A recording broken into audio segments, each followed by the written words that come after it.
सेवादार भाइयों जो झंडा डंडा लिए हो, सेवादार आप लोग भीड़ को नियंत्रित करिए। जय चलिए आप सब लोग इधर बैठिए। सेवादार भाई आप लोग थोड़ा सा सहयोग करें, इनको सबको बैठा लें उधर।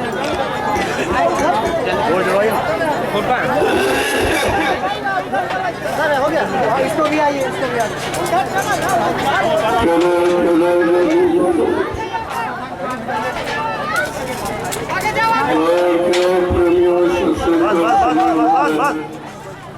बस करिए बस। सब लोग बैठ जाइए, बैठ जाइए आप लोग, बैठ जाओ सब लोग। बैठ कर सत्संग बच्चों को सुनो।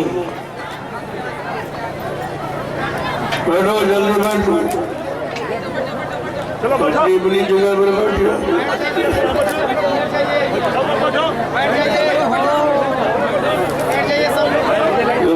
सत्संग हमेशा बैठे, आमने सामने रूबरू फेस टू फेस बैठ कर सुनना चाहिए, क्योंकि सत्संग वचनों का असर प्रभाव सीधे मन पे पड़ता है। तब ये मन अपने गुनाहों को कबूल करता है। मैंने कितना अच्छा किया, कितना बुरा किया, कितना पाप किया, कितना पुण्य किया, कितना सुख किया, कितना सुख किया। वैसे शैतान मन किसी से मारने वाला नहीं। इसने बड़े बड़े ऋषि मुनियों को, योगियों को, महर्षियों को, ब्रह्मचारियों को धराशायी कर दिया। ऐसा शैतान मन हमारे सबके मनुष्य मंदिर में रह रहा है। न हमने आपने आज तक इसको निकाल पाया है, न इस पर कोई कंट्रोल नियंत्रण ही कर पाया। और ये मन बराबर मनमानी किया करता। जब जल्दी इसकी इच्छा होती है आपके शरीर को साथ में लेकर, अगर काम की इच्छा हुई तो काम की इच्छा को पूरी करा लिया, क्रोध की इच्छा हुई तो क्रोध की इच्छा को पूरी करा लिया, लोभ मोह अहंकार की इच्छा हुई तो लोभ मोह अहंकार को पूरा करा लिया। और तुम इसका कुछ नहीं कर सकते, तुम्हारे अंदर बैठा है, ऐसा हरकत किया करता। इस पर आज तक किसी ने कंट्रोल नियंत्रण नहीं कर पाया। बड़े बड़े ऋषि मुनि जंगलों में हजारों वर्ष तपस्या करते रहे, योगी योग करते रहे, समाधि लगाते रहे, लेकिन इस मन पर कंट्रोल नियंत्रण नहीं कर पाया। ये तो कलयुग में जब संत पधारे, उन्होंने मन को कंट्रोल नियंत्रण करने का रास्ता बताया। ये मन 3 तरीके से कंट्रोल नियंत्रण में हो सकता। सत्संग करो, सेवा करो और भजन करो। ये 3 रास्ते मन को नियंत्रण करने में, जो किसी युग में नहीं थे। ये केवल कलयुग में जब संत आए तो उन्होंने ये रास्ता निकाला कि जब तक मन कंट्रोल नियंत्रण में नहीं होगा तब तक आप कितना कुछ प्रयास कर डालो, कुछ होने वाला नहीं। मन के हर मन के जीतेगी। अगर मन आपका कंट्रोल नियंत्रण में आ जाए तो फिर किसी काम को करने की आवश्यकता नहीं है। वो स्वामी जी महाराज ने रामचरितमानस में भगवान राम ने क्या कहा, कहते भगवान राम ने कहा, भाई हमें कौन मिलता है, हमको कौन प्राप्त करता है? तो उन्होंने क्या कहा कि निर्मल मन जन सोमहि पावे, मोह छल छिद्र कपट नहीं भावे। कितना साथ साथ मेरे कलयुग के जीवो, जिसका मन पाक साफ निर्मल पवित्र होगा वो मुझे मिलेगा। तो वो भगवान से कौन मिलता? न मंदिर बनाने वाला, न पूजा करने वाला, न तीर्थ पे धमन जब तबियत करने वाला, न गंगा नहाने वाला। क्या लिखा रामचरितमानस में?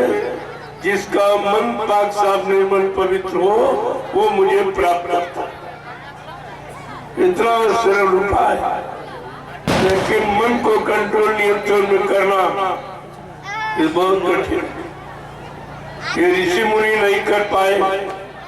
पारा ऋषि, सिंह ऋषि का इतिहास आपने पढ़ा होगा। ये सब ठीक गए, इनके मन ने इनको धोखा दिया और 60 हजार वर्ष तपस्या की और 1 मिनट में काम ने सब नष्ट कर दिया। क्यों? बिना गुरु का चेला बन फिरे अकेला। जब तक कोई समर्थ सद्गुरु नहीं होगा तब तक इस मन को कंट्रोल नियंत्रण में कोई नहीं कर सकता, क्योंकि सद्गुरु इसकी लगाम जानते हैं। मन की लगाम सद्गुरु के पास। वो अपनी दया से, अपनी शक्ति, अपने बल से इस मन को कंट्रोल नियंत्रण में करते हैं, तब साधक कुछ कर सकता। इसीलिए कहा कि कलयुग का जीव भजन नहीं कर सकता। तामस दे भजन नहीं हुई। तामसी आहार है, तामसी विचार है, तामसी क्रियाकलाप है, लिहाजा कलयुग का जीव भजन नहीं कर सकता। इसलिए कलयुग के जीव के लिए क्या लिखा वो तो आपने पढ़ा नहीं। कोई सतयुग की पूजा, कोई त्रेता की, कोई द्वापर की कर रहा और बैठे हो कलयुग में। जब तक कलयुग की पूजा नहीं करोगे तब तक आपको कलयुग का लाभ नहीं मिलेगा। कलयुग में यह सब निषेध कर दिया संतों ने। क्या लिखा है? ये कलिका लेन साधन दूजा और मन कांगच ने गुरु पद पूजा। इस कलयुग में मनसा वाचा कर्मणा, गुरु के आदेश हुक्म का पालन करना, उनके वचनों का आधार बनाकर जीवन को चलाना निकालना। उन्होंने जो नाम आपको दिया उस नाम की कमाई करना। कलयुग में ये है, कलयुग में नाम की साधना। क्या कहा कि कलयुग गयो गायक नहीं दाना और एक आधा रे नाम गुण गाना। कितना साफ साफ कहते रामचरितमानस के लिए आप सुनते ही नहीं, आप उसकी मानते नहीं हो कि कलयुग में योग जब तब हवन पूजा पाठ ये कुछ। क्यों? तुम्हारा मन गंदा, तुम्हारा तन गंदा, तुम्हारा खान पान गंदा, तुम्हारी इंद्रियां गंदी, तुम्हारी सोच, तुम्हारा सब कर्म गंदे। लिहाजा गंदगी में कोई पूजा स्वीकार नहीं और उसका परिणाम भी आपको मिला है कि तुमने जिसकी पूजा की वो आपको मिला। कोई देवी मिली, कोई देवता मिला, कोई भगवान खुदागढ़, वो गुरु आपको मिला। कोई ये पूजा तुम्हारी व्यर्थी चली गई। पूजा का मतलब समझो पहले। पूजा किसकी होती है? जड़ की चेतन की जिंदगी की मुर्दे की? आप मुर्दे की पूजा करोगे कुछ मिलेगा? वो कुछ दे सकता? ऐसे तुमने सारा जीवन जड़ पूजा में लगा दिया और 3 युगों से कर रहे हो और आज तक कुछ भी कोई काम नहीं हुआ। न कोई बीमारी गई, न परेशानी गई, न दुख तकलीफ आ गया, न लड़ाई झगड़े गए, न दैवी प्रकोप, न दुर्घटनाएं, न अकाल मौतें गई। फिर आपको मिला क्या? पूजा करने से क्या मिला? क्योंकि आपने इस पर विचार नहीं। संसार में कोई काम करते हो, चाहे खेती का हो, दुकान का हो, दफ्तर का हो, बिजली, व्यापार, मजदूरी का, क्या बिना लाभ के कोई काम करोगे आप? अगर खेती में कुछ पैदा ना हो तो खेती आप करोगे? दुकान में कोई बिक्री मुनाफा ना हो क्या दुकान करोगे? नौकरी में तनख्वाह वेतन न मिले तो नौकरी आप करोगे? लेकिन ये पूजा पाठ कब से कर रहे हो? 3 युगों से, और मिला आपको कुछ? करते करते कितने तुम्हारे पुरखे चले गए और तुम भी चले जाओगे, लेकिन जिसकी पूजा की वही आज तक आपको नहीं मिला। और तुमने किसी से पूछा भी नहीं कि हम पूजा भी करते हैं, रात दिन हम मतलब यानी उनके लिए घर मकान मंदिर बनाया, यानी धर्मशाला बनाया, गुरुद्वारा बनाया, उनको पेड़े बताते चढ़ाते, अगरबत्ती फूल लगाते, लेकिन वो मिले कभी नहीं और बुलाए पर आए भी नहीं, हमारा कोई काम किया भी नहीं। ये कब सोचेगी? कब जागोगी?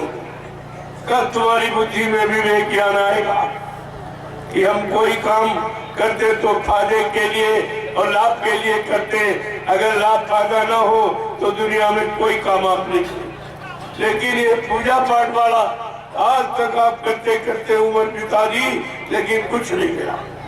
और बीमारी बढ़ गई, परेशानियां बढ़ गई, लड़ाई झगड़े बढ़ गए, महंगाई बढ़ गई, गरीबी बढ़ गई, बेरोजगारी बढ़ गई, टैक्स बढ़ गए। आपको क्या मिला? क्या पूजा पाठ ने तुम्हारी कोई मदद की? तुम्हें कोई सहयोग किया? फिर भी अब भी नहीं सोच रहे हो। तब ये कुदरत को अपनी बार फैसला लेना पड़ा। क्या फैसला लिया कुदरत ने? जो तुम्हारे पूजा घर थे, मंदिर, मस्जिद, गिरजाघर, गुरुद्वारे, धर्मस्थल, इनमें सब में ताले लगा दिए, सब में ताले लगा दिए। कोई नहीं बोला, न पक्ष न विपक्ष, न कोई धर्मानुरागी, न कोई पंडा पुजारी, न कोई धार्मिक व्यक्ति महात्मा, यानी न कोई नेता बोला, न कोई महात्मा बोला कि आखिरकार हमारे धर्म स्थलों को जब बंद कर दिया जाएगा तो हम पूजा पाठ कहाँ करेंगे? अच्छा सच्चा काम कहाँ से सीखे? कोई नहीं बोला, सब चुप। इसके साथ साथ तुमको कोरोना काल में 3 महीने के लिए तुमको घर में जेल बना के बंद कर दिया। अपने अपने घरों में बंद रहे, फिर भी तुम्हारी जबान नहीं खुली और तुम्हारे लिए कोई नहीं बोला कि भाई इन्होंने कौन गलती की, कौन गुनाह किया, कौन सा पाप, कौन सा राष्ट्र का नुकसान किया जो इनको घरों में बंद किया जा रहा। कोई नहीं बोला। फिर तुम्हारे दुकान बंद, तुम्हारा व्यापार बंद, तुम्हारे यातायात के साधन बंद, तुम्हारा कार्यालय, विद्यालय, न्यायालय सब बंद। ये क्या है? ये कोई दवा है? कोई रोग का निवारण है? क्या इससे कोई बीमारी चली जाए? इससे और बीमारी भारी पैदा होगी। भुखमरी और महंगाई ये बीमारी से भी बढ़ता है, लेकिन कोई नहीं बोला। ये सबसे बड़ी पहचान है कि अब तुम्हारी कहने वाला कोई नहीं, तुम्हारी चिंता किसी को नहीं। सबको अपनी अपनी अपने पद की, अपने कुर्सी की और अपने सुख की चिंता, और जनता के सुख और मतलब यानी कोई लाभ की कोई चिंता। ये प्रमाण आपको मिल गया कोरोना काल में। और नफरत आपको और सिखा दी गई। इतना भय पैदा कर दिया कोरोना से कि पत्नी पति को घर में रखना नहीं चाहती। काहे को कोरोना हो गया कि घर के बाहर गया, न छूना चाहती, न देखना चाहती, न घर में रखना चाहती, न कोई मतलब मदद, कोई सेवा करना चाहती। ये क्या है? ये नफरत। और इतनी नफरत पैदा कर दी कि कोई किसी की मदद करने को तैयार नहीं। जब बाबा जय गुरुदेव जी महाराज ने सन 1980 में कहा कि बच्चा आगे बढ़ा, खराब समय आ रहा, एक दिन ऐसा समय आएगा सबकी दाढ़ी में आग लगेगी, कौन किसकी बुझाएगा, सबको अपनी अपनी पड़ेगी। आज वही आपके सामने हो गया। ये महात्माओं का इशारा कितने पहले होता है, अगर आप उनकी बात मान लो तो मुसीबत, आपत्ति और बीमारियों से दूर हो जाओ। तुम्हारे घर में कोई बीमारी नहीं। बाबा जी ने 80 से आपको समझाना शुरू किया कि कुदरत तुम्हारे से नाराज हो गई। जो तुमने मार काट, हिंसा, चोरी, कतलेआम, बेप्यार कुप्यार, झूठ, छल, कपट, बेईमानी और धोखाधड़ी, ये जो आपने किया, इससे कुदरत सख्त नाराज है और कुदरत अब कुछ करना चाहती है। कुदरत का तुम्हारे हित में नहीं काम होगा। इसलिए अगर कुदरत की मार से आप बचना चाहते हो तो बाबा जी ने क्या कहा कि हमारी प्रार्थना स्वीकार कर लो, आप लोग शाकाहारी हो जाओ, शाकाहारी आप हो जाओ।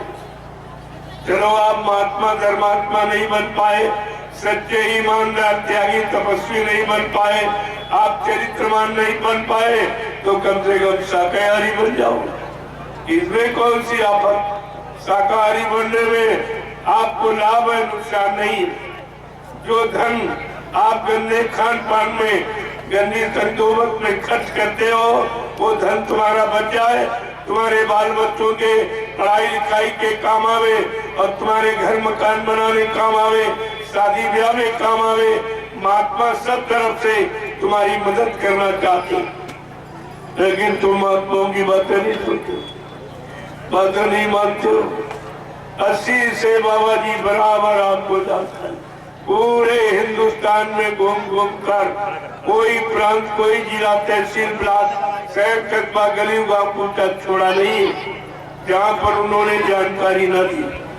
हर मोड़ पर, चाहे राजनीतिक मोड़ हो, चाहे धार्मिक मोड़ हो, हर मोड़ पर उन्होंने आपको सलाह दी और सचेत किया और आपको जगाया, लेकिन आपने उनकी एक भी बात नहीं मानी।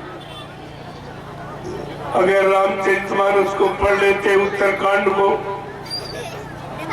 तो आपको उत्तर मिल जाता तुम्हारे प्रश्नों का। गोस्वामी महाराज ने क्या लिखा? ऐ कलयुग के जीवो, किसा का फल सा और जरे नगरे अनाथ कर जैसा। साधु संत महात्माओं की आज्ञा का उल्लंघन जो परिवार, समाज, देश, राष्ट्र, मुल्क, जातियां करेगी, वो जल के राख हो जाए। लोगों कितना खराब समय आ गया। अब इनको भी अच्छी बात नहीं लगी, क्योंकि इनको सजा मिलने वाली है ना। कुदरत सजा देने वाले तैयार खड़ी। ये तो एक छोटी बीमारी थी कोरोना, जिससे करोड़ों चले गए झटके में। अब इससे बड़ी बीमारी आने वाली है। उस बीमारी में मदद करने के लिए मैं आपके बीच में प्रसाद लेके आया हूँ। ये प्रसाद हिंदुस्तान में कोई नहीं बांटा, कभी किसी ने नहीं बांटा, क्योंकि तुम्हारी चिंता किसी को नहीं। तुम्हारा कोई हमदर्द, कोई शुभचिंतक, कोई रहमा यहाँ नहीं है जो तुम्हारी इस महामारी बीमारी में मदद कर सके। तो मैं ये प्रसाद लेके आया हूँ और सारे हिंदुस्तान में बांटना। प्रसाद कभी किसी ने आपको बुला के नहीं दिया। तुम्हारे घर चल के आके, सड़कों पर पुकार लगा के किसी को प्रसाद इस तरह नहीं बांटा गया होता जैसा इस समय आपको दिया गया। फिर भी तुम्हारी समझ में कुछ नहीं आ रहा।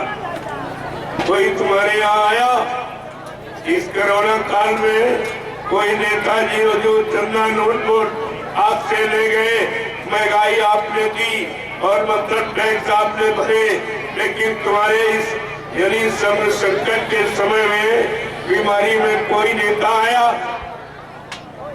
या कोई महात्मा आया जो दान दक्षिणा, रोटी रोटी लगोटी मांगते रहे और खाते रहे, लेकिन भारत की जनता पर जब तकलीफ मुसीबत आई तो कोई दिखाई नहीं दिया। तो प्रेमियों, एक छोटी बीमारी थी, अब तो ये उससे बड़ी बीमारी आने वाली। उसके लिए आपके पास बचने का कोई उपाय नहीं और तुम्हारी अभी समझ में नहीं आ रहा। फिर तुम दौड़े घूमोगे, महात्मा आगे निकल जाएंगे, फिर पीछे दौड़ोगे, प्रसाद दे दीजिए, प्रसाद बचने का उपाय है, दे दीजिए, दे दीजिए, हमारी मदद हो जाए, हमारा बेटा बेटी बच जाए। हमारा सामान बच जाए, हम सब परिवार के लोग बच जाए, महात्मा और आगे निकल जाए। जब दौड़ते दौड़ते थक जाओगे तब तुम महाप्रसाद की कीमत सुनो। अभी तुम्हारी समझ में नहीं आ रहा, सुनने के तैयार। अरे यहाँ कुछ लिया नहीं जाता, ये दरबार देने वाला है। जो हिंदुस्तान में कहीं चले जाओ सब लेने वाले हैं, यही एक दरबार देने वाला जो सब तरफ से आपको देने आया।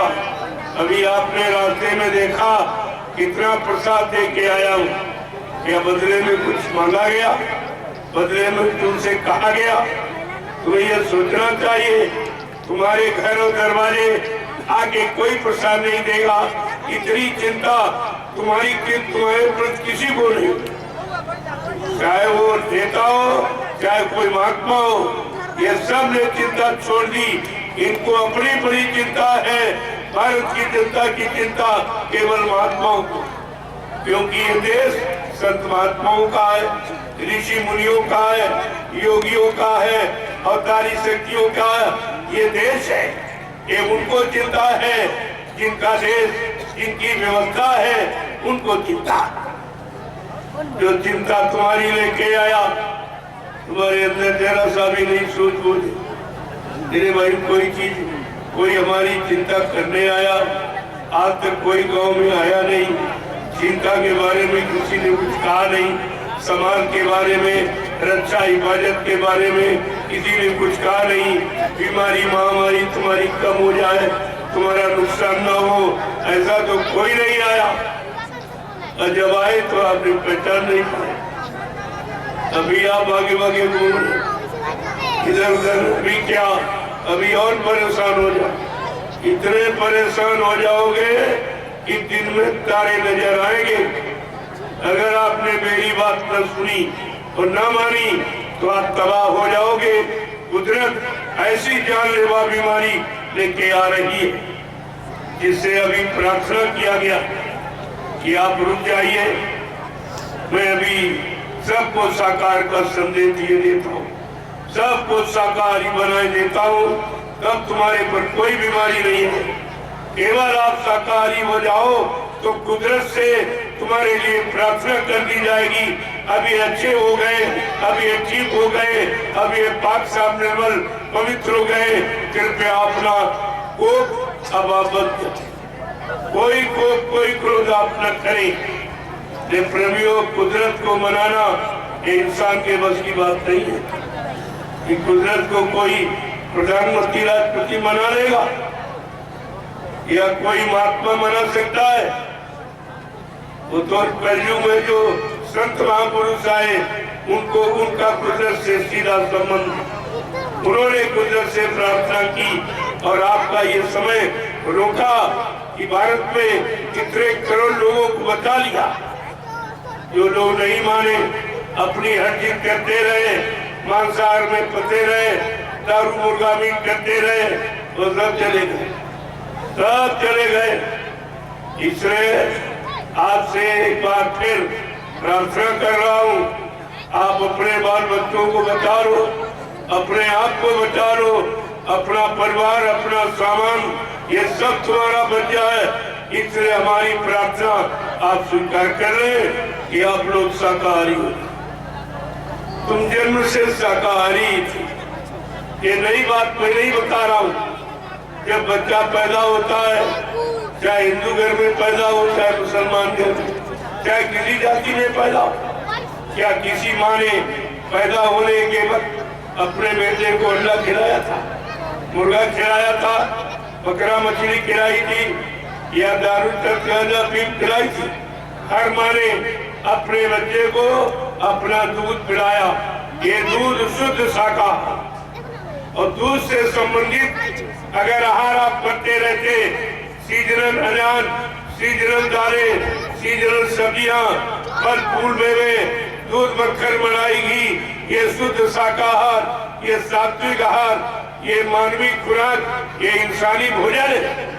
अगर आप इंसानी भोजन करते रहते, आप सब में इंसानियत बनी रहती, मानवता बनी रहती, पारस्परिक प्रेम प्यार मोहब्बत, सेवा दया सदाचार, परमात्मा की याद याद बनी रहती, आपके मन मस्तिष्क में माँ बहन बेटी बहू की परख पहचान बनी रहती।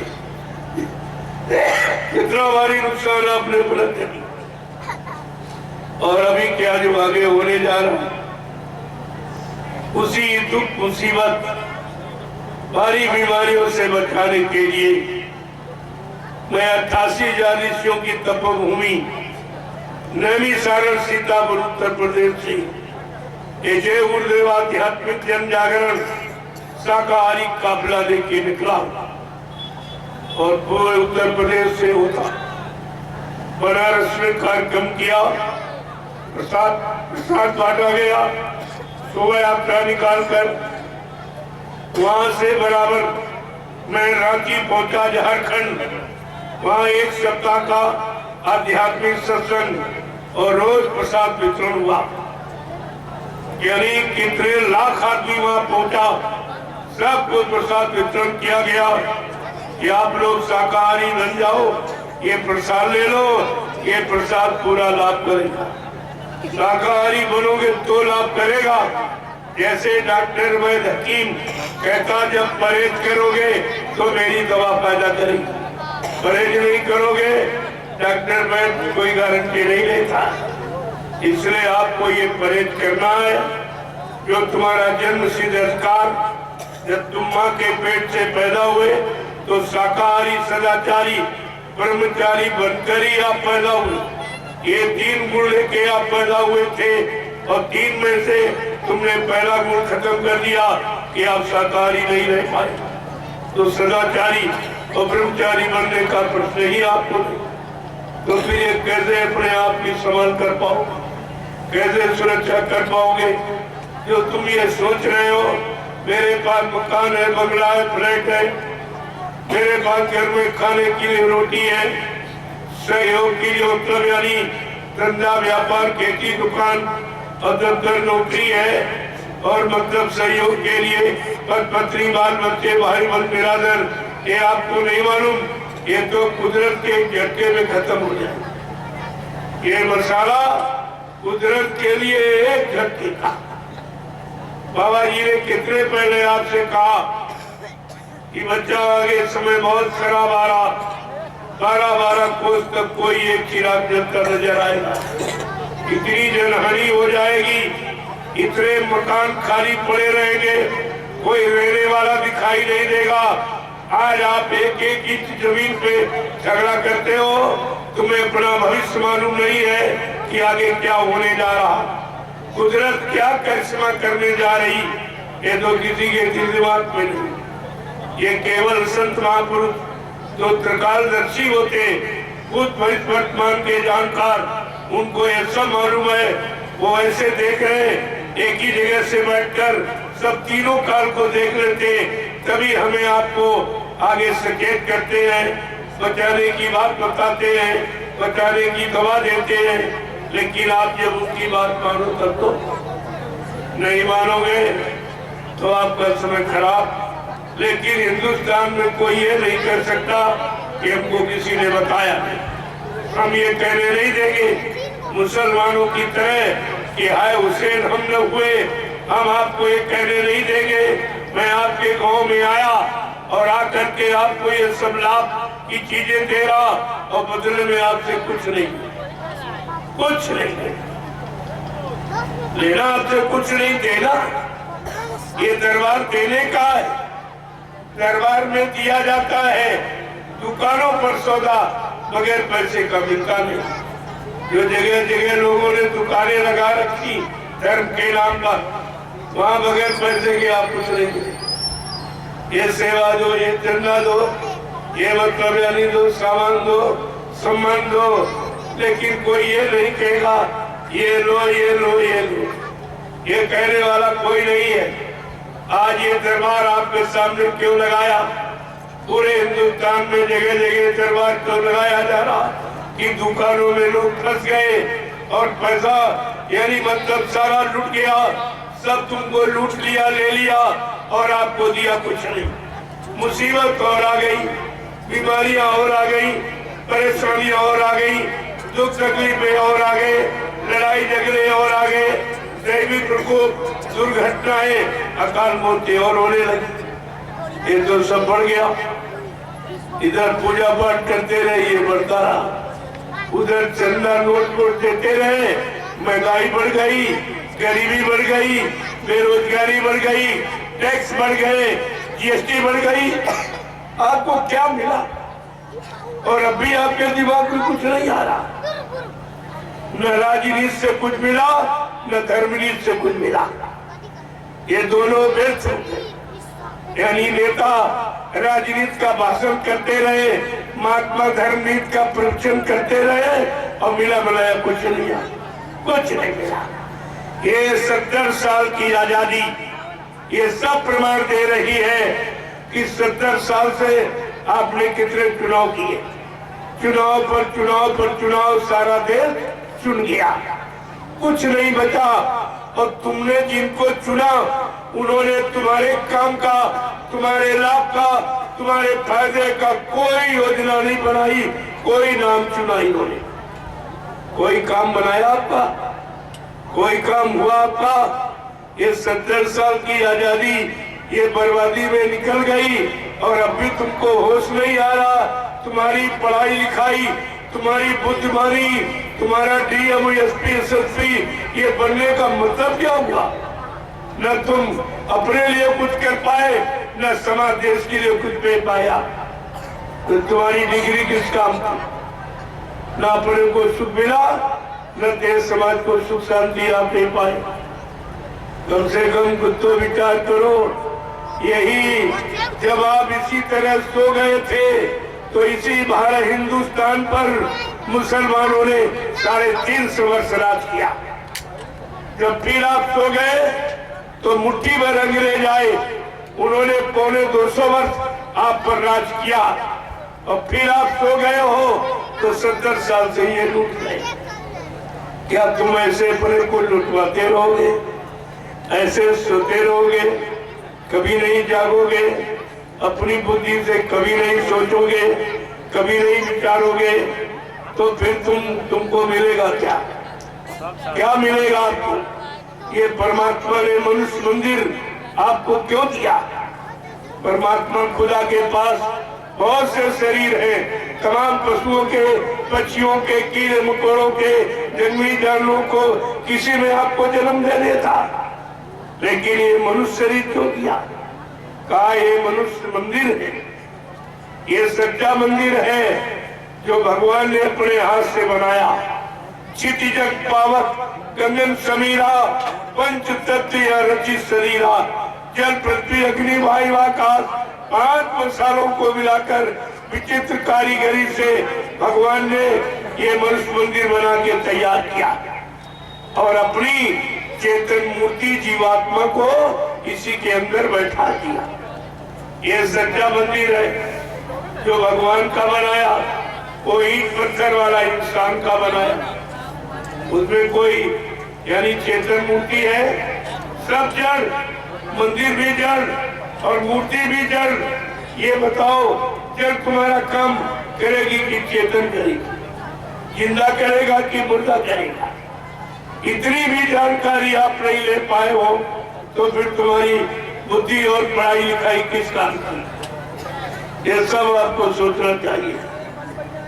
तो भगवान अपने बारे में रहेगा कि तुम्हारे बारे में? तुम्हारे ईंट पत्थर वाले में कभी आया? कभी किसी को मिला है? कोई बता दे। कोई हिंदुस्तान में जो पंडा पुजारी 200-2500 साल से पूजा कर रहे, कोई बता दे जिनकी पूजा कर रहे हो वो भगवान कभी मिला तुमको? या वो इसमें रहता है? अरे ये तो बाद में बने। जब भगवान राम आए थे तब क्या उनके नाम का मंदिर बना था? मंदिर तो बाद में उनके नाम का बनाया जब उन्होंने दुष्टों का संहार किया और धर्म की रक्षा की और भक्तों की मदद की, तो लोगों ने श्रद्धा और सेवा भाव में उनकी यादगार के लिए ये स्थल बना दिए। मंदिर, मस्जिद, गिरजाघर, गुरुद्वारे, धर्मस्थल, ये उनकी यादगार के। यहाँ बैठकर लोग उनकी याद करेंगे, उनको याद करेंगे और उनके बनाई व्यवस्था को याद करेंगे उन्होंने जीवों पर क्या मेहरबानी की, क्या दया की, दुष्टों को कैसे मारा, भक्तों की कैसे रक्षा की, धर्म की कैसे स्थापना की, इसकी याद करेंगे। इसलिए ये प्रेमियों यादगार स्थल, इनमें भगवान न कभी आया, न है न कभी आएगा। धर्मशास्त्रों ने भी आपको बताया, आपने धर्मशास्त्रों की बात नहीं मानी। धर्मशास्त्रों ने क्या कहा? ना हम बसामी वैकुंठे योगिना हृदय न चा मम भक्त्वा यत्र गान्ति तत्र तिष्ठामि नारदा। भगवान कह रहे हैं नारद, मैं यहाँ कहीं नहीं रहता जहाँ तुम हमको खोज रहे हो। ना मैं पानी में, ना मैं पत्थर में, ना मैं कागज में, मैं तुम्हारे सबके मनुष्य मंदिर के अंदर, सबके अंदर आत्मा रूप यानी मैं बैठा। आत्मा परमात्मा का अंश है, अंश रूप में मैं तुम्हारे सबके अंदर बैठा हूँ। तुम अपने अंदर हमको कभी नहीं खोजते हो, कभी नहीं ढूंढते हो, कभी जानकारी नहीं करते हो। इसकी जानकारी किसके पास? तो इनकी आत्मा की जानकारी संत महात्मा को।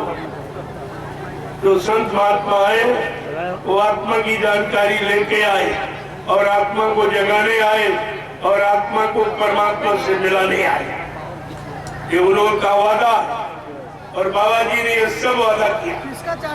जब उन्होंने नाम दान दिया तब भी वादा, जो प्रेमी नाम दान लिए होंगे उन्होंने सुना होगा, लेकिन वो भी भूल गए कि बाबा जी ने क्या वादा किया। कहा था, बच्चा मैं अजय रबर देश से आया हूँ, जब तक इन जीवात्माओं को, जिनको मैंने नाम दान दिया, जब तक इनको इनके घर नहीं पहुंचा दूंगा, तब तक मैं मानव शरीर को छोड़ के जाने वाला नहीं हूँ। ये कितना बड़ा वादा है, कितनी बड़ी सच्चाई है। आपने गुरु की सच्चाई बोल के, गुरु तो आपने किया, लेकिन ये नहीं जाना कि गुरु किस काम के लिए आता है और कौन सा काम करके जाता है। गोस्वामी जी महाराज ने बड़े साफ साफ शब्दों में गुरु की पहचान लिखी। गु माने अंधकार, रू माने प्रकाश। जो अंधकार से प्रकाश की तरफ, अधर्म से धर्म की तरफ, झूठ से सत्य की तरफ, पाप से पुण्य की तरफ, दानवता से मानवता की तरफ हम सब जीवों को ला करके खड़ा करते। प्रेमियों, उसको मंडल में गुरु कहते। गुरु कोई दाढ़ी वाल का नाम नहीं, गुरु कोई लाल पीले सफेद कपड़े पहनने वाले का नाम नहीं, गुरु कोई जात बिरादरी का नाम नहीं, गुरु कोई जमीन जायदाद घेरने वाले का नाम नहीं, गुरु कोई चेला बनाना और चेले से रुपया पैसा और दान दक्षिणा सामान लूटना, ये गुरु का काम नहीं है। गोस्वामी जी महाराज ने रामचरितमानस में इसीलिए गुरु का परिचय दिया कि कोई गुरु के विषय में भूल प्रेम संदेह में न बना रहे कि गुरु का काम क्या है। बड़े साथ शब्द में कहा कि हर आशीष धन शोक न हराई और सो गुरु को रे नरक मां परई। कहते अगर कोई चेला बना रहा हो, चेले 100 रुपए पैसे दान दक्षिणा रोटी रोटी मांग रहा हो, लूट रहा हो, कहा वो रो घोर नरक में जाएगा। ऐसा गुरु रो घोर नरक में जाएगा। गुरु का काम क्या है? दान दक्षिणा रोटी लेना नहीं, गुरु का काम दुख दूर करना। और सबसे बड़ा दुख मानव जीवन का क्या? वो भी गोस्वामी महाराज लिखा रामचरितमानस में, जन्मत मरत विषय दुख होई, जन्मत मरत असह दुख होई। जन्म मरण की असहरी पीड़ा है। जो जन्म न जन्म होने दे न मृत्यु में जाने दे, यानी जन्म मरण से छुटकारा दिला के आवागमन से रहित करा दे, काल माया के देश में कर्मों के जाल से निकाल करके जीव को घर पहुंचा दे। प्रेमियों, उसको गुरु कहते हैं। ये गुरु का काम है, ये गुरु की परिभाषा है। अगर आप रामचरितमानस पढ़ लेते तो कोई नकली गुरु बनकर दाढ़ी बाल बढ़ाकर गुरु का कपड़ा पहनकर तुम्हें कभी धोखा नहीं दे सकता। अगर आपने ये जानकारी ले ली होती, इसीलिए 550 वर्ष पहले से रामचरितमानस आपको बराबर संकेत कर रही, जगा रही, चिता रही, हर की जानकारी दे रही, लेकिन न आपने रामचरितमानस की मानी न इनकी मानी, इसलिए आपका भविष्य अंधकार में खड़ा। अब अंधकार में खड़ा है, कोई उजाले में लाने वाला।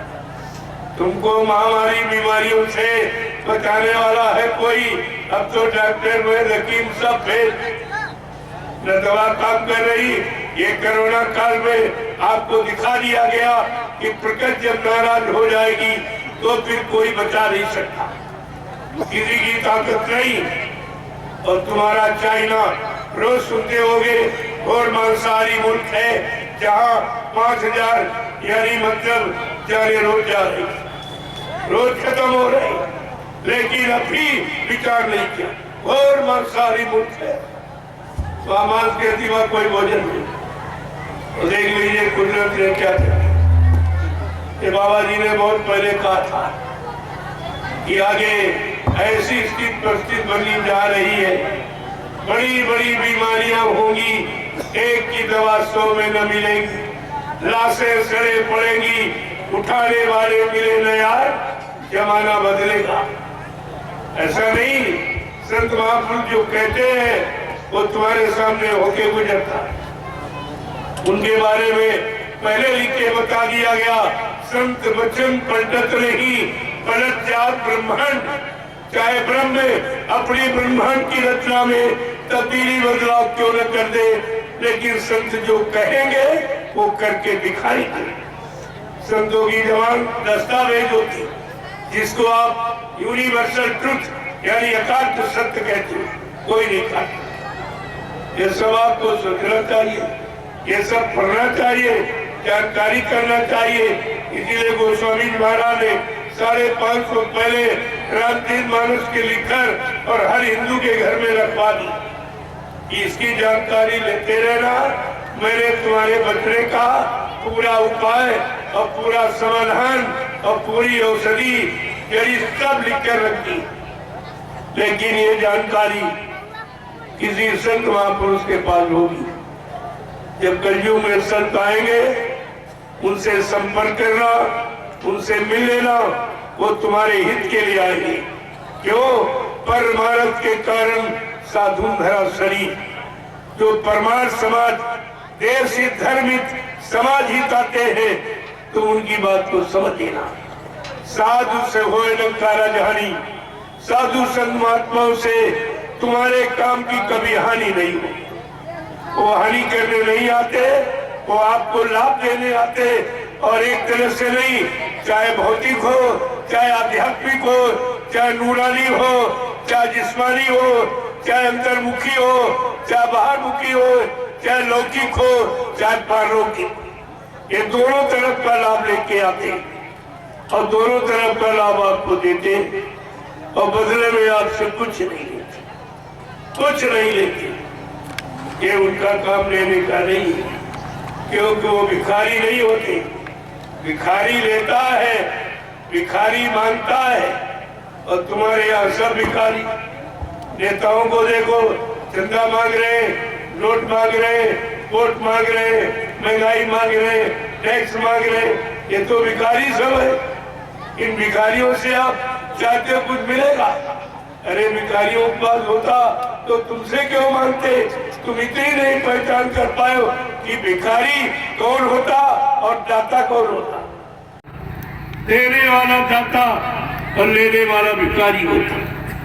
आज तक आपने भिखारियों को पहचान नहीं पाया, और इन्हीं भिखारियों के पीछे चलते चलते तुम्हारा सारा जीवन निकल गया, और 14 पंचवर्षीय योजनाएं ये भिखारियों के हाथ में आपने सौंप के और सारी व्यवस्था अस्त कर, कुछ नहीं बचा, तुम्हारे पास कुछ नहीं बचा, सब लूट करके विदेशी बैंक पे भरना।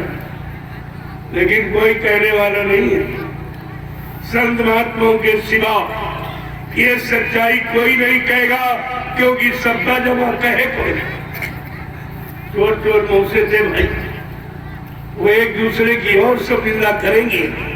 चुनाव के पीरियड में देखो आप, उसकी बुराई कर रहा, उसकी बुराई कर रहा, लेकिन ये नहीं बताएगा इनका कितना जमा, किस बैंक में, किस विदेश की बैंक में इनका, किस विदेशी बैंक में इनका, ये बात नहीं, ये कोई नहीं, क्योंकि सबका जमा।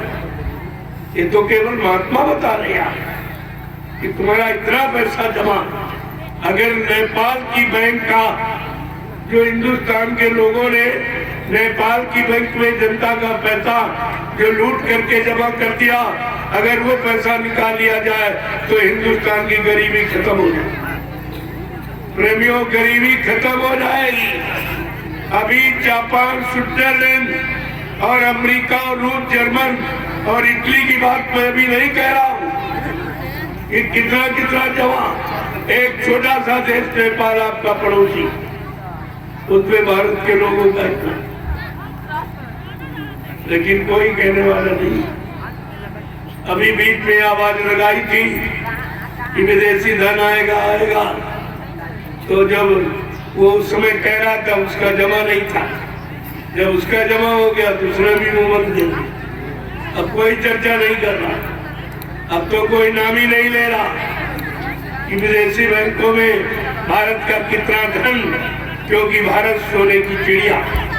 ये गलत नहीं है, ये सत्य है।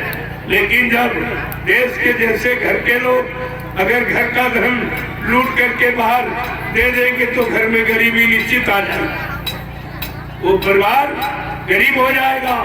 ऐसे देश के जिम्मेदार अगर देश का धन विदेशी बैंकों में जमा कर दे अपने नाम से, तो देश गरीब हो जाएगा। वो गरीबी कभी कोई खत्म नहीं कर सकता। ये सब बातें आपको ध्यान में रखनी चाहिए, और नहीं मानोगे तो तुम जानो, तुम्हारा काम जानो। आप ये नहीं कहोगे कि हमको किसी ने बताया नहीं था। हिंदुस्तान में कोई ऐसा नहीं था जो हमारे हित की बात बताता, हमारे लाभ की बात बताता, हमारे फायदे की बात बताता, हमारी बीमारी महामारी रोकने की कोई दवा, कोई औषधि, कोई महाप्रसाद लेके आता। ऐसा बात पूछो, कोई आपके पास आया आज तक? आपके गांव में कोई आया तुम्हारी मुसीबत आपत्ति को देख? चाहे कोई नेता हो, चाहे कोई महात्मा, कोई नहीं आया, कोई नहीं आया। क्यों? इनके पास तुम्हारी समस्याओं का निदान नहीं, तुम्हारी समस्याओं का समाधान इनके पास नहीं। इनके पास अपनी समस्याओं का समाधान, अपनी कुर्सी का समाधान, अपने पद का समाधान, अपने सुख का, अपनी शांति का, अपने ऐशो आराम, अपने भोग विलास जीवन का केवल चिंता। बाकी भारत की जनता किसी को चिंता, कोई चिंता नहीं। इसीलिए तुम्हारे हित का कोई काम किया ही नहीं, आज तक कोई काम नहीं किया। तो मैं आपको एक बात जागरूक करने, अगर जाग जाओ तो अच्छी बात है। मैं अपने लिए नहीं कुछ कहता, हमको तो कुछ नहीं चाहिए, हमें कुछ नहीं चाहिए, क्योंकि हमारे पास कोई खर्चा नहीं, न कोई बीवी बच्चा हमारे कि जिसके लिए मैं आपसे झूठ बोलूंगा या मैं कोई सच्चे करूंगा या आपको कोई धोखा दूंगा। अगर ज्ञान दृष्टि से सोचो तो तुम ही हमारे हो। अगर तुमको अपना न समझा होता तो मैं क्यों आता आपके? क्या आपने हमें बुलाया था? क्या आपने कुछ कहा था? क्या आपने कुछ मांगा था? क्या आप जानते हो कि मेरे पास क्या है, मैं क्या लेके आया हूँ, उससे आपका कितना बड़ा लाभ होगा? ये कुछ मालूम नहीं था। सोचना चाहिए, लेकिन आपने कहीं विचार ही नहीं किया। तो मैं एक ही बात आपसे कहूंगा, अब आप जाते, अब ये सोने का वक्त नहीं, ये लापरवाही करने का समय नहीं है। मैं आगे बहुत खराब समय, जिसका मैं कौन सा वर्णन आपके सामने करूं, कितना खराब। और उस खराबी में आपके पास अपने बचने का कोई सामान नहीं, कोई व्यवस्था आपके पास नहीं है। जो आप समझते हो वो धोखा। तुम जो कह रहे हो मेरे पास मकान है, रहने के लिए, खाने के लिए घर में रोटी है और सहयोग के लिए पत्नी बाल बच्चे हैं और मतलब यानी साधन खेती है, दुकान है, दफ्तर है, ये तो कुदरत के घंटे 1 सेकेंडों में ये खत्म। कुदरत के लिए 1 सेकेंड का भी एक समय नहीं, काल नहीं है। ये सामान 1 सेकेंड में आप और कोरोना काल में चला गया, देखा कुछ बचा कुछ नहीं, वो भी व्यापार था। कोरोना कुछ नहीं, वो व्यापार है। इतना भय पैदा कर दिया गया को जो तुम अपने घर के मरीज को न लेने को तैयार, न खोल के देखने को तैयार। क्या किया गया, क्या रखा इन लोगों ने, क्या किया, सारे पुर्जे निकाल और सब व्यापार। किडनी है, कुत्ता है, फेफड़े है, एक किडनी 6-6 लाख रुपए बिकती, ये सब व्यापार हो गया और तुम समझे नहीं पाए। केवल व्यापार। ये 4 इंच का कपड़ा जो मुंह पर लगाए, इससे क्या, ये कोई दवा है? कोई कोरोना बीमारी की दवा है? ये व्यापार है। 4 इंच के कपड़े में करोड़ों रुपए पैदा होगा तो तुम्हें कुछ नहीं मालूम। हमसे लोगों ने, जब मैंने आपके बिहार में कोरोना के तुरंत बाद मैंने अकबरपुर बक्सर में एक विशाल कार्यक्रम किया जहाँ कई लाख लोग इकट्ठे हुए। वहां जब सुना लोगों ने कि कोरोना के तुरंत बाद इतनी बड़ी भीड़, ना कोई मास्क लगाए, ना कोई कुछ, तो साफ स्वास्थ्य मंत्री सब तोड़ पड़ी। हमसे कह रहे महाराज आप मास्क नहीं लगाए हो। हमने कहा हम मास्क खाती नहीं, जो मास्क खाए वो मास्क लगाए, हमारे यहाँ कोई मास्क नहीं खाता। यहाँ इतने लाखों लोग बैठे हुए हैं, इनमें से कोई मांसाहारी नहीं। यहाँ क्या जरूरत है? जो मास्क खाता हो मास्क लगाए। और ये बताइए आप स्वास्थ्य मंत्री हो, इसका लाभ जरा बता दीजिए। इस कपड़े को मुंह पर बांधने से क्या लाभ और हानि हम बता देंगे। आप लाभ बता दीजिए जरा, हानि हम बता देंगे कि अगर नाक और मुंह बंद कर दिया जाएगा तो स्वच्छ वायु आपको नहीं मिलेगी, श्वसन क्रिया आपकी कमजोर हो जाएगी। स्वस्थ वायु और स्वस्थ ऑक्सीजन जब आपको नहीं मिलेगी तो आपके फेफड़े कमजोर हो जाएंगे। एक बीमारी और पैदा डॉक्टरों के लिए एक मसाला और तैयार कर रही है। भैया कपड़ा बांधने से तुम्हारी नाक मुंह बंद कर दिया, जिंदा रहोगे। यही तो साधन है, वायु का खेल है। वायु को दोनों दरवाजे अगर बंद कर दिए जाएंगे तो शरीर स्वस्थ रहेगा। क्या कभी इस पर किसी डॉक्टर वैद्य हकीम ने विचार किया? क्या कोई वैज्ञानिकों ने इस पर बुद्धि दौड़ाई? ये कोई दवा है? ये सब व्यापार चारों तरफ से। इनको केवल पैसा चाहिए, तुम्हारी जान से और तुम्हारे नुकसान से इनका कोई मतलब नहीं।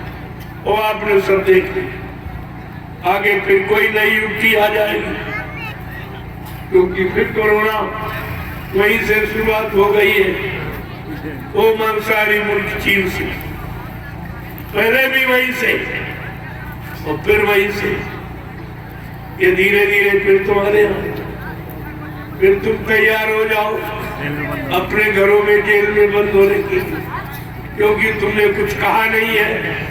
बोलना तुम जानते नहीं हो, सोचना समझना तुम्हारे पास है नहीं, करना कराना भी नहीं जानते हो, तो तुम्हारे साथ तो कुछ न कुछ ऐसा होता ही रहेगा। अरे भाई, अगर बच्चा रोए ना तो माँ भी दूध नहीं पिलाती। जब आप बोलोगे नहीं, कुछ कहोगे नहीं, तो मनमानी करेगी और कर ही रहे। अभी नोटबंदी हुई, कहाँ नोटबंदी हुआ? किसका नोटबंदी? नोट के बदले नोट, वो भी घटिया नोट और कम, मतलब यानी लंबाई चौड़ाई में यानी कम और कागज भी कमजोर। यानी नोटबंदी का मतलब नोट की जगह कोई अगर धातु चला दी जाती तो मान लेते नोट बंद होते। कहाँ नोट बंद, कहाँ नोट बंद हुआ? ये ऐसे ही तुमको नोटबंद किया, तुम कुछ नहीं बोले, फिर तुमको मकान घर में बंद कर दिया 3 महीने के लिए, तब नहीं तुम बोले। तुम्हारी दुकान और धंधा व्यापार बंद कर दिया गया, तब तुम नहीं बोले। तुम्हारे यातायात का साधन रेल और मोटर ये सब बंद हो गए, तब तुम नहीं बोले। तुम तो कभी बोले ही नहीं। जब नहीं बोलोगे तो समझेंगे हम अच्छा कर रहे हैं कि भारत की जनता कुछ नहीं कह रही है, कोई मतलब परेशान नहीं है, कोई दुख तकलीफ में नहीं, कोई नहीं रो रही है, कोई अपने कष्टों को नहीं कह रही है, तो आपको तो बोलना चाहिए था। और प्रजातंत्र में प्रजा को पूरा अधिकार है, राजा प्रजा का समान अधिकार, उसको कहते हैं प्रजातंत्र। जो राजा को अधिकार वही प्रजा को अधिकार, उसको कहते हैं प्रजातंत्र। तुम्हें प्रजातंत्र की परिभाषा भी नहीं समझ इतने दिनों में। और यहाँ कर्मचारी अधिकारी को 60 साल में रिटायर किया जा रहा, और 70 साल और 65 साल और 80 साल के ये सांसद, विधायक और मंत्री और ये मतलब यानी तुम्हारे प्रधानमंत्री, राष्ट्रपति, राज्यपाल, ये सब यानी भर्ती किए जा रहे। ये कौन सा कानून है? ये कौन सा प्रजातंत्र है? ये एक तंत्र है कि लूट तंत्र है कि प्रजातंत्र है? आपको इस पर विचार करना चाहिए। परमात्मा ने बुद्धि दी है विचारने के लिए, सोचने के लिए, अच्छे बुरे की पहचान, पाप पुण्य की पहचान के लिए, असली नकली की पहचान की। आपने उसका भी प्रयोग नहीं किया। तो ये सब जो कमियां और गलतियां, यही तुम्हारी परेशानी का कारण। मैं आपसे एक ही प्रार्थना करूंगा कि नींद त्यागो, जरा आँख खोलो, नींद त्यागो, जरा आँख खोलो, नींद त्यागो, जरा आँख खोलो, नींद त्यागो, जरा आँख खोलो। कब तलक यूं ही सोते रहोगे, कब तलक यूं ही सोते रहोगे। पाप गठरी पटक दो जमी पर, आप गठरी पटक दो जमी पर। कब तलक पाप ढोते रहोगे, कब तलक पाप ढोते रहोगे। क्या ऐसा कभी किसी ने आपसे कहा है कि अपने अनंत जन्मों के पापों का गट्ठर जो तुमने सिर पे बांध के रखा, इसको उतारने वाला आ गया? क्या ऐसा किसी ने कहा? या तो किसी पाप को भगवान ने माफ नहीं किया। जिनको आप भगवान कहते हो, त्रेता के राम, द्वापर के कृष्ण। राम का इतिहास कह रहा, उन्होंने अपने सगे पिता दशरथ को नहीं माफ किया। अपराध क्या था? धोखे में श्रवण कुमार की हत्या हुई। एक हत्या धोखे में हो गई, भगवान राम ने माफ नहीं किया पिता को। तुम्हारा तो राम से कोई ऐसा रिश्ता है, फिर तुमको कैसे माफ मिलता? तुमने अपने जीवन में कितने मुर्गे मारे, कितने बकरे काटे, कितनी मछली मारी, कितने अंडे फोड़े, कितने गर्भपात करके मासूम बच्चों की हत्या किए हुए बैठे हो। बोलो तुम्हें कौन सा भगवान माफ कर देगा? पहले भगवान का इतिहास पढ़िए। भगवान राम के जीवन की 3 घटनाएं। पहली कि उन्होंने अपने पिता को नहीं माफ किया। दूसरा, उन्होंने कुंभकर्ण को नहीं माफ किया। रामचरितमानस प्रशंसा करती कुंभकर्ण की। कुंभकर्ण सम नहीं बलवंता, कुंभकर्ण के समान कोई धरती पर बलवान नहीं। लेकिन भगवान राम ने उसका वध क्यों किया? वो शराब पीता था, मांस खाता। ये 2 कामों के कारण। वो शराब पीता था, मांस खाता था, इसलिए भगवान राम ने कुंभकर्ण का वध किया। क्या आप कुंभकर्ण के वध को भूल गए हो? क्या राम के इस क्रोध को आप भूल गए हो कि राम ने इस पर क्रोध क्यों किया? कि उसका खात्मा करा। अगर भगवान राम का कानून आग लगा दिया जाए तो परिवार समाज में रहने वाले तुम कितने लोग बचोगे? तुम सब शराबी कवाबी हो गए। तुमने इस इतिहास पर बिल्कुल ध्यान नहीं दिया। कुंभकर्ण के पद पर जरा सा भी आपने ध्यान नहीं दिया कि भगवान राम ने इसका वध किस कारण किया। वो काम कम से कम हमें आपको नहीं करना चाहिए। बात तो ये है। तीसरी घटना है बाली का वध। सुग्रीव को मित्र बना करके फिर बाली को संहारा क्यों?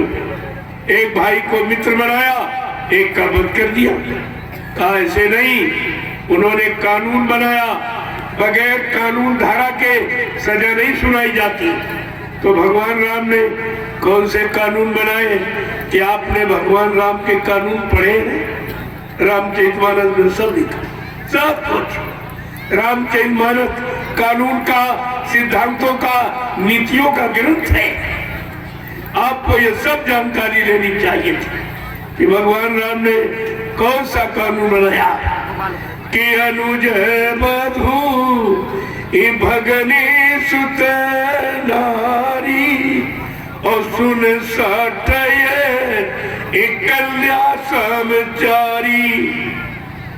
कितना साफ है। अनुज बधू भगनी सुत नारी सुन सटिए कन्या समचारी। इन्हें कुतरा के जोरी और ताये बधे कछु पाप न होई। भगवान राम का कानून क्या कहता? अनुज बधू, अनुज माने छोटे भाई की स्त्री, बधू माने स्त्री। छोटे भाई की स्त्री बहू के समान मानी जाती और बहन, बहन के लड़के की स्त्री भी बहू के समान मानी जाती। और कुंवारी कन्या, ये चारों निजी कन्या के समान भगवान राम का कानून कहता। उनको कोई अगर बुरी नजर से देखे या गंदी आदत से इनके चरित्र को खराब करने की कोशिश करे, ऐसे इंसान का अगर वध कर दिया जाए तो कोई पाप नहीं। ये भगवान राम का कानून। कि आप इस कानून में बच सकते? तुम्हारी तो नारी समाज पर दृष्टि पड़ते ही गंदी हो जाती। आप कैसे बचोगे? अपने आप कैसे बचाओगे? बचने का कोई रास्ता। भगवान राम ने इतना ही नहीं और कानून बनाया कि जननी समो जानव परे नारी और धन पराय विष से पीस भारी। कहते पराई स्त्री को माँ के समान जानो, पराया धन जहर का जहर मानो। ये दोनों काम तुम्हारे बस के नहीं। तुम्हारी आंख सुबह खुलती है, शाम को बंद होती है।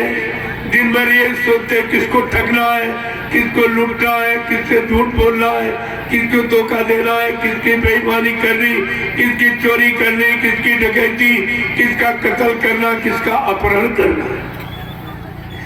तुम्हारी तो ये आप कैसे बचते? भगवान राम के अनुसार तो बचने के कोई लक्षण नहीं, लेकिन क्यों संत महापुरुष आए वो बचाने के लिए। अगर रामकृष्ण जैसी शक्ति होती तो कब मार काट के खलिहान करते।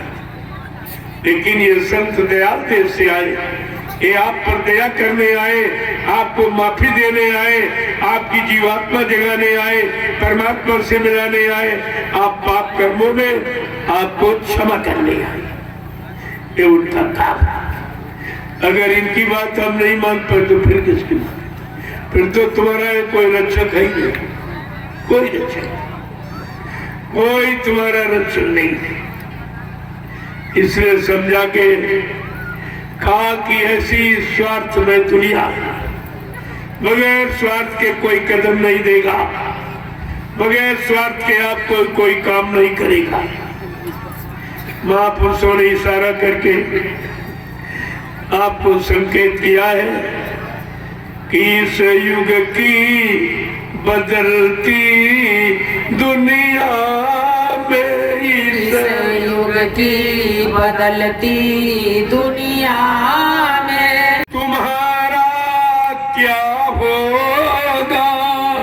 इंसान तुम्हारा क्या होगा? जब छाया रहेगा चारों तरफ, जब छाया रहेगा चारों तरफ, एको राम तुम्हारा क्या होगा? राम तुम्हारा क्या होगा? कोई धर्म नहीं जब इनका रहा, कोई धर्म नहीं जब इनका रहा, और फिर नाम तुम्हारा क्या होगा? फिर नाम तुम्हारा क्या होगा? इस युग की बदलती दुनिया में, इस युग की बदलती दुनिया में, ये इंसान तुम्हारा क्या होगा? इंसान तुम्हारा क्या होगा? कोई राम रहीम न मानेगा, कोई राम रहीम न मानेगा, ये भगवान तुम्हारा क्या होगा? भगवान तुम्हारा क्या होगा? जब रक्षक भाषक बन जाएंगे, रक्षक बन जाएंगे, रक्षक भाषक बन जाएंगे, रक्षक भाषक बन जाएंगे, ये धन धाम तुम्हारा क्या होगा? धन धाम तुम्हारा क्या होगा? इस युग की बदलती दुनिया में, इस युग की बदलती दुनिया में, ये इंसान तुम्हारा क्या होगा? इंसान तुम्हारा क्या होगा? पूरे जी का बाजार गरम, पूरे जी का बाजार गरम, पूरे जी प्रेमी उर्दू शब्द, कोरे जी माने मार काट हिंसा चोरी कतलेया, इसे कोरी जी कहते। आज इसी का बाजार गर्म है, फिर तुम्हारा आराम कहाँ मिलेगा? कहाँ विश्राम आराम आपको मिलेगी? खूरे जी का बाजार गर्म, खूरे जी का बाजार गरम, आराम तुम्हारा क्या होगा? आराम तुम्हारा क्या होगा? गर्जे गुरु देव की सुनता नहीं, जय गुरुदेव की सुनता नहीं, गर्जे गुरु देव की सुनता नहीं, जय गुरुदेव की सुनता नहीं, पैगाम तुम्हारा क्या होगा? पैगाम तुम्हारा क्या होगा? इस युग की बदलती दुनिया में, इस इस युग की बदलती दुनिया में, इंसान तुम्हारा क्या होगा? तुम्हारा क्या होगा? ये रक्षक भाषक बन जाएंगे, पाठक भाषक बन जाएंगे। तो धन्य धाम तुम्हारा क्या होगा, धन धाम तुम्हारा क्या होगा। जय गुरुदेव। जय गुरुदेव। ऐसा समय आ जाएगा तब तुम्हारी रक्षा हिफाजत करने वाला कौन दिखाई दे। अभी एक प्रमाण कोरोना काल में आपको मिला। एक कुदरत का छोटा सा चुटकुला था जिसमें सब परेशान, किसी के पास कोई समाधान नहीं था, न राजा के पास न रैयत के पास, न कर्मचारी अधिकारी के पास न डॉक्टर वैद्य हकीमों के पास। सब हार गए थे और अब तो उससे बड़ी बीमारी आ गई, क्योंकि आपसे जो प्रार्थना की बाबा जी ने वो आप माने नहीं, आप शाकाहारी नहीं बन पाए। तो कुदरत सख्त नाराज हो गई कि आपने कहा आपकी बात भी नहीं मानी गई। तो कुदरत और ज्यादा नाराज है कि अपने संत महापुरुषों को भेजा कि जाओ एक बार इनको जगा दो, छिता दो, इनको होश में लाके खड़ा कर दो, इनको अपने मानो भोजन की खुराक की जानकारी दी थी और ये उन्होंने उनकी भी बात नहीं मानी। तो कुदरत बहुत बौखलाई हुई, इतनी सख्त नाराज है, कोई बात सुनने को तैयार नहीं। कहा मेरा समय आ गया। उधर भगवान शंकर कह रहे मेला तांडव करने का समय आ गया, मैं तांडव नृत्य करूंगा। वो भी ये कह रहे हैं। संत महापुरुष इन सब की आवाज सुनते हैं, उनकी जीवात्मा का दिव्य कान खुला होता है। वो जितने मंडल ऊपर है सब मंडलाधीशों की आवाज को सुनते हैं, कौन क्या कह रहा है। फिर बाद में मृत्यु लोक में हम सब जीवों को बताते हैं कि देखो नाराज हो गए शंकर जी, अब वो कुछ करना चाहते हैं। और बाबा जी ने आपको सचेत किया था, सारे हिंदुस्तान में आपको जन जागृति का संदेश दिया था। क्या कहा था कि जागो जागो दुनिया वालों कि सतयुग आने वाला है और डम डम डम डम ही महादेव का डमरू बजने वाला है। महाशक्तियां दुनिया भर की ये मिट्टी में मिल जाएंगी और क्रूर अधर्मी ईमानों की तब अकल ठिकाने आएगी। ऐसा भीषण बम होने का ये तांडव होने वाला है। और जागो जागो ये दुनिया वालों और सतयुग आने वाला है।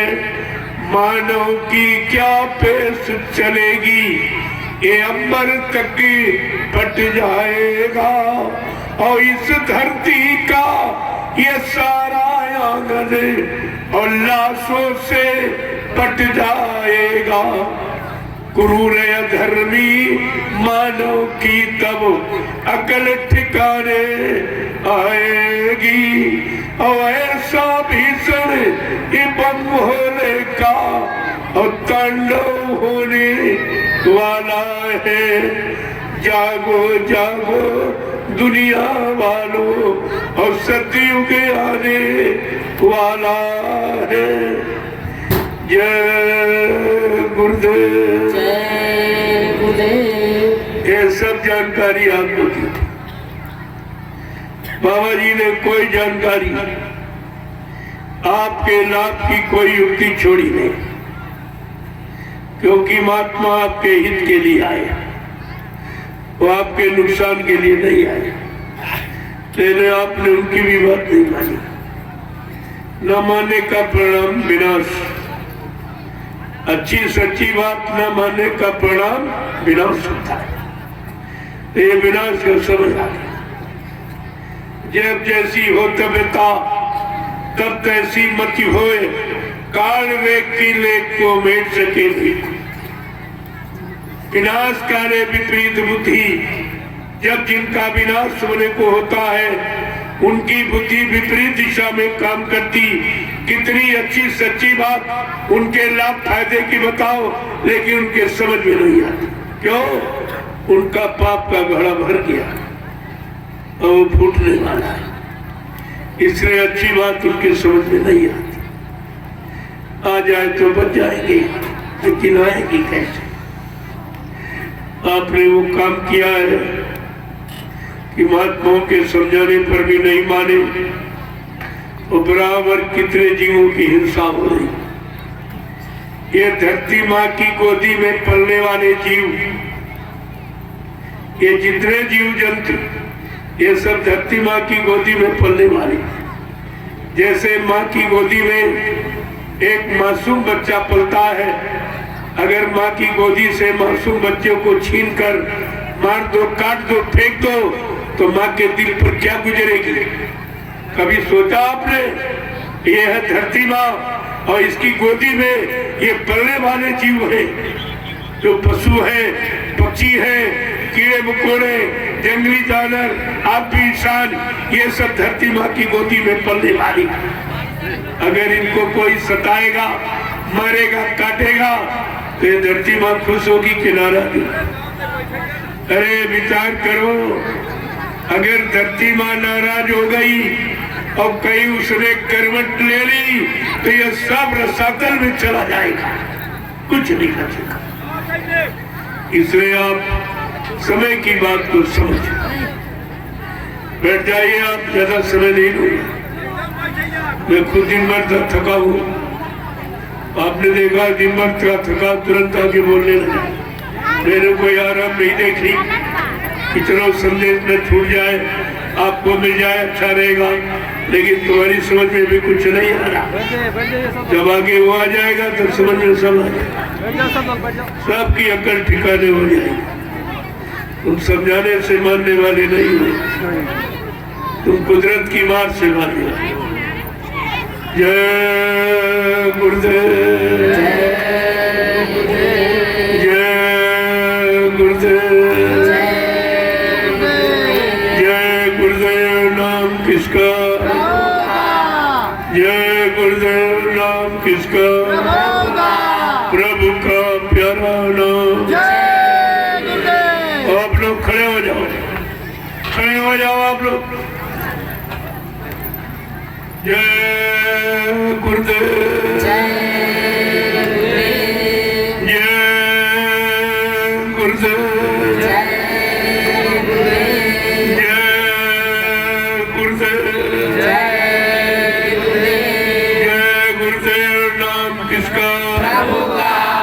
जय गुरुदेव। नाम किसका? प्रभु का प्यारा नाम। जोर से बोलो, सामने बोलो, बोलना होगा, अभी से बोलो,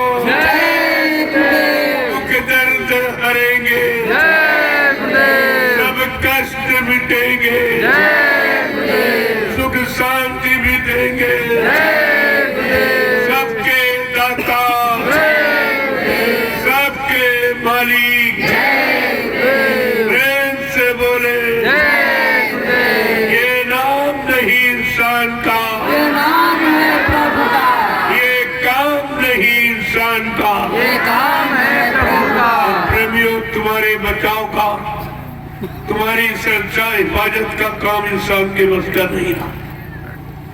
वो तो आपने देख लिया कोरोना काल में, और 70 साल की आजादी नेताओं को देख लिया, महात्माओं के प्रवचन को सुन के कथा वार्ता सुन, कोई काम तुम्हारा नहीं। और दिन पर दिन परेशानियां बढ़ती चली जा रही।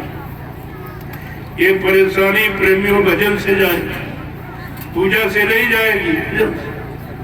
गोस्वामी महाराज ने रामचंद्र मानस के उत्तरकांड में लिखा है कि ऐसे बिन हरि भजन कगेसा और मिट्टी है न के कलेसा कि मानव जीवन में आने वाले जितने भी कष्ट, सारे कष्टों का समाधान प्रभु के भजन से। देखो भजन कितना सरल, कुछ नहीं, न कोई मंदिर बनाना, न कोई मूर्ति लगाना, न अगरबत्ती जलाना, पुष्प, न पेड़े बताते चढ़ाना, कुछ बना बनाए मनुष्य मंदिर परमात्मा ने आपको, इसी में अपनी चेतन मूर्ति जीवात्मा को अंदर बैठा दी। अब आपको करना क्या है, वो संत महात्माओं से सीख ले लो, आपको नाम की कमाई करो, क्योंकि कलयुग में कोई पूजा पाठ नहीं है। कलयुग केवल नाम आधारा, सुमिर सुमिंदर उतरे पारा। कलयुग में केवल नाम का आधार है, और उसका जब सुमिरन करोगे, सुमिर यानी जब सुमिरन करोगे, याद करोगे, उनको भजोगे, तब आपका कष्ट दूर हो जाएगा। ये बात आपको ध्यान में रखनी चाहिए। अब आप लाइन से खड़े हो जाओ, ये महाप्रसाद ले लीजिए, तुम्हारे बचाव का जो। देखो मैं तो कुछ किसी से मानता नहीं, लेकिन हमें प्रेमी मानते नहीं, कहते नहीं कि हम आपके साथ नहीं चल पाएंगे इस प्रचार में, क्योंकि हम बाल बच्चों को छोड़ के कैसे चले, या अपने खेती दुकान दफ्तर बिजली व्यापार मजदूरी को कैसे बंद करें। तो ये कह रहे हैं कि हमारा कुछ ले लीजिए, हमारी गाड़ी कमाई का कुछ हिस्सा। वैसे दशांश गुरु का होता है, 100 रुपए आप कमाते हो तो 10 गुरु की होती। अगर वो दशांश आप खर्च करते रहो तो तुम्हारे घर में कोई बीमारी नहीं, कोई परेशानी, कोई कष्ट, कोई तकलीफ मुसीबत आपको नहीं आती। लेकिन आप वो करते नहीं हो, तो वो गुरु का धन आप खर्च नहीं कर सकते। खर्च करोगे तो आप फले फूलेगा नहीं, कोई आपको लाभ तो मिलेगा नहीं। तो कम से कम उसी दशांश से ही अपना काम बना लो, वो दशांश दे करके, और ये लाभ आप प्रचार कर ले लीजिए। क्योंकि जो प्रेमियों ने हमको, मैंने तो मांगा नहीं, इन्होंने अपनी सेवा और श्रद्धा भाव में जो दिया, उसको मैंने नैमिषारण में लगा। आपके लिए बैठने की जमीन, बैठने का साधन, ये अभी मतलब यानी 2 साल के अंदर ये सब व्यवस्था हो गया। 2 आश्रमों का निर्माण हो गया। एक जय गुरुदेव आध्यात्मिक आश्रम गुरुद्वारा नैमिषारण सीतापुर उत्तर प्रदेश, और दूसरा जय गुरुदेव आध्यात्मिक ज्ञान आश्रम मिश्रिक सीतापुर उत्तर प्रदेश। ये 2 आश्रमों का निर्माण हो गया। जो आपने 1 रुपया, 2 रुपया, 10, 20, 50, 100 जो भी आपने दिया, क्योंकि मेरे पास तो कोई खर्चा नहीं, मैं तो कोई फल फूल मेवा खाता नहीं, कोई दूध मैं पीता नहीं है, मेरा ये भोजन ही नहीं है। मैं जो भोजन करता हूँ आप करोगे नहीं। उबली दाल, उबली सब्जी, 1 रोटी दोपहर, 1 शाम, बोर्ड खींच लिया, बस 2 रोटी का खर्चा। तो 2 रोटी तो और गरीब के घर में मिल जाए, फिर आपका पैसा और सामान लेके क्या करें। लेकिन आप कहते हो हमारा लगा दीजिए, हम जा नहीं पाएंगे, हम चल नहीं पाएंगे, हम बाल बच्चों को छोड़कर कैसे चले। तो हमने कहा ऐसी कोई तुम्हारी अगर श्रद्धा सेवा भाव है तो मैं इस प्रचार में आपका लगा दूंगा। अब आप जो है एक एक का मैं दर्शन करूंगा, मैं एक एक को प्रणाम करूंगा, और ये महाप्रसाद दूंगा। दुख तकलीफ बीमारियों से राहत पाने के लिए अगर आप शाकाहारी हो गए तो ये पूरा काम करेगा प्रसाद। शाकाहारी नहीं हुए तो फिर कोई गारंटी नहीं। बगैर परहेज के डॉक्टर में यकीन गारंटी नहीं लेता मत खत्म करने। ये परहेज है। अन्य शराब गोश मांस मछली से दूर, निंदा आलोचना बुराई क्रिटिसाइज से दूर, दूसरे के धन स्त्री और पति से दूर, ये परहेज है। अगर आप परहेज कर ले, मैं दावे के साथ आपके बीच में कहे जा रहा हूँ, ये जय गुरुदेव नाम तुम्हारी हर वक्त हर मुसीबत पर जब कोई मदद न करे, ये नाम आपकी मदद करेगा। इसीलिए एक झंडा गड़ा होगा, एक लोग गाड़ दे उसको, एक झंडा गड़वाता हूँ। जय गुरुदेव नाम प्रभु का लिखा हो, ये प्रभु तुम्हारा काम करेगा। तो आप उस झंडे की परिक्रमा करो 21 बार, 51 बार, 101 बार। कोई भूत प्रेत आपको परेशान कर रहा, कोई तांत्रिक, कोई ओझा या सोखा कोई नहीं काम कर रहा, ये झंडा आपका काम करेगा। लेकिन झंडे के पास जाके आपको ये संकल्प लेना पड़ेगा कि आज से मैं पूर्ण शाकाहारी रहूंगा, हमारी मदद कर दीजिए, हमारी बीमारी दूर कर दो, हमारे भूत प्रेत से हमको राहत शांति दिला दो। ये झंडा सब काम करेगा।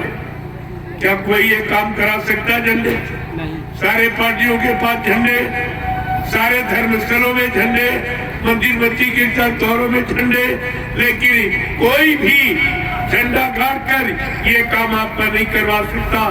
जो जय गुरुदेव नाम प्रभु का ये झंडा काम करेगा, क्योंकि वो झंडे सब अपने मान सम्मान के, अपने पद के मतलब यानी, और ये झंडा प्रभु नाम का, ये प्रभु नाम का झंडा, प्रभु ही सारा काम करेगा।